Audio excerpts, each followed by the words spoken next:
Si observamos la forma en que este universo está compuesto y se mueve, hemos de comprender que igual tiene determinadas leyes que lo rigen, como la gravedad, leyes que nos permitan comprender más las influencias que rigen al hombre. La ciencia nos dice que el planeta Tierra se encuentra en el lugar, tiempo y posición correcta para que la vida se diera. Si hemos evolucionado de lo más simple a lo más complejo, la pregunta sería, ¿hacia dónde nos dirigimos? Darwin, Copérnico, Albert Einstein y muchos más se han encargado de dar algunas de las respuestas del propósito. Parece ser que no es suficiente cuando algo en tus pensamientos no te deja en paz y deseas saber más acerca de todo esto. Si miramos la historia y cómo se fue dando la vida en la Tierra, una causa que provocó un efecto, llevó inevitablemente a que la vida se diera. Es decir, todo lo sucedido desde hace miles de millones de años, lo que llevó a que la Tierra gestara vida, hasta que apareciera el Homo sapiens. Probablemente es que se daban los primeros vestigios del dominio inconsciente humano. Pudo ser solo un mero accidente. Es claro igual que debemos buscar una respuesta satisfactoria del porqué. En la historia podemos ver de todo un poco, civilizaciones que alcanzaron el esplendor, pero que no pudieron sobrevivir a los acontecimientos que se generaban, como por las consecuencias de otras causas, y que como todo el conocimiento, descubrimientos, exploraciones, guerras, conquistas, reyes, traiciones, sectas, religiones y un sinfín de cuestiones que han sido consecuencia de accidentes o iniciativa de unos pocos seres inconscientes. La historia nos enseña que hubo unos tantos que buscaban una respuesta diferente a los que otros deseaban. Quizás un rey ambicionaba conquistar o derrotar a otro rey, para así tener más tierra y poder. Pero quizás por las circunstancias, tiempo y lugar, nacía otra persona que cumplía otra misión. A lo largo le preocupaba encontrar otro tipo de respuesta que le ayudara a resolver los misterios que él mismo se preguntaba. Evidentemente hemos visto que el humano alcanzó la evolución adecuada. A través del tiempo evolucionó y se volvió un experto inteligente en el manejo de muchos asuntos. Igual, su meta, conquistar la naturaleza, se volvió su obsesión, y una vez logró lo propuesto por el humano, ya podía alcanzar los límites de este planeta. La pregunta es, ¿qué podía seguir? Tendría que haber algo más. La vida no solo podía ser una conquista, guerras, matanzas, reyes, plebeyos y etc. Esos hombres que se desapartaron trataron de encontrarle otro sentido a la vida, pues esta, si bien no solo podía hacer lo que todos los demás hacían, es decir, vivir por vivir, se volvía absurdo, puesto ya se había alcanzado la evolución física adecuada. Podía existir otro tipo de evolución que era necesario desarrollar y tendría que ser descubierta. El humano como tal no se conocía, no sabía en sí nada de él. Pareciera esto una locura e incluso una ilusión que cualquiera podía decir no tiene sentido.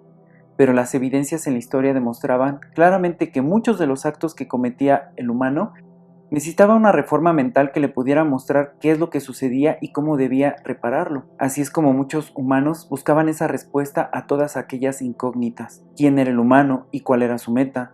Muchos filósofos de la antigua Grecia vivían para resolver estos asuntos. Tenían una meta, encontrar una respuesta que satisfaciera lo expuesto. Tenían que encontrarse a sí mismos. Estos hombres miraban su pensar y el mundo. Se preguntaban curiosos qué es lo que sucedía y qué sentido tenía cada una de las cosas de esta vida. Cada uno se enfocó en una meta de interés y buscó incansablemente esta respuesta. Sócrates fue uno de ellos. Este hombre tenía que encontrar cuál era el propósito del por qué el humano estaba aquí, qué hacía y a dónde iba. Así pues, descubrió que el hombre no se conocía. Pasaba el tiempo y había desarrollado costumbres, cultura, tradiciones, creencias y un sinfín de cuestiones que solo resolvían la vida del mundo circundante, pero no del mundo interior. El humano se partía en dos. Por una parte, el mundo externo, donde día a día tenía que sobrevivir, y otro, un mundo interno que yacía oculto ante los ojos del humano, pues no se conocía.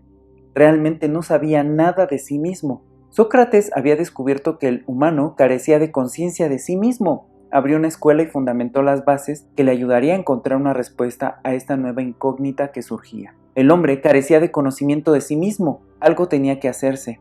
Este era el génesis que daría cabida a lo largo de la historia para que surgieran estos seres excepcionales que no se conformaban con lo que estaba en la vida y lo que la vida les ofrecía. Simplemente había algo más. Si la meta ya había sido clarificada y cuestionada, se tenía que asentar y alcanzar algo más. La mente del humano se convertía en la caja de Pandora que se tenía que descubrir y develar. Mientras la historia tomaba su curso y otros se preocupaban, escondidos, tímidos, humillados y tratados de locos, buscaban incansablemente quiénes eran y se alejaban del sistema que poco a poco se iba formando, que se ponían como meta recopilar toda la información posible que se había dado a través de la historia. Así se armaría el rompecabezas y se lograría encontrar la respuesta tan esperada. Nace todo un sistema y unos cuantos abusaron y se aprovecharon. Por otra parte, otros no supieron ver bien cómo funcionaría toda esta cuestión. En el inicio de la historia, esta nos ha demostrado que el acaparamiento de los recursos naturales juega un papel importante dentro del análisis psicológico de esta humanidad. Pensemos que la inteligencia es una facultad que se daba en pocos que llamamos excepcionales. Siempre se ha creído que aquellos seres que movieron masas e incluso los condujeron a ser y creer en otras ideas no poseían tal inteligencia. Pero la inteligencia ha sido mal apreciada y poco entendida. El humano se caracteriza de todos los demás animales por su inteligencia y capacidad de resolución, pero a su vez, el hecho de que vivamos en una mente subjetiva y que no nos permite ver la realidad objetiva del mundo que nos rodea, esto se ha vuelto un vicio que le ha costado caro a la mayoría de la humanidad, tanto que aún se sigue preguntando qué sentido puede tener esta vida.